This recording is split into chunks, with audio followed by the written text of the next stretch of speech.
Tomato frogs secrete a glue so strong it takes 20 minutes to pry one off a predator's mouth. This little blobby thing is one of the more popular frogs in the pet trade, and if you follow frogs on Instagram, you'll find pictures of tomato frogs everywhere. My daughter loves frogs so terribly much, and it's one of the many ways we've connected over the years. I send her frog pictures 3 or 4 times a day. The tomato frogs are quite popular because of their bright red and orange color and their squishy little faces. They always look hollow or dumb or both, but this little guy is native to Madagascar. My model is a female, and you can tell that because the males have black spines on the inside of their front legs to hold on to the females during mating. Since our model doesn't have those hooks on the front of her legs, it's safe to assume our model is female.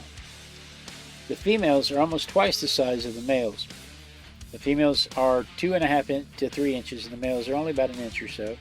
And you know that's true with a lot of frogs in the frog community, where the females are much larger than the males.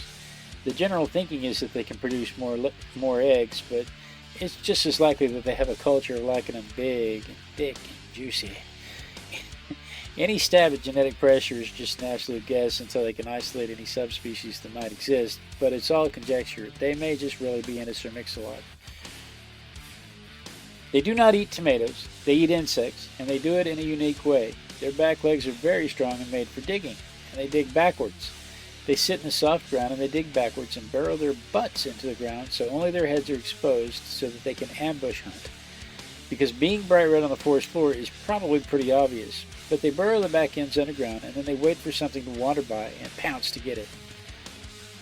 The warts on their backs secrete a white sticky substance, and when they're agitated, it's not only an irritant, but it's also foul tasting, and it also sticks like a glue.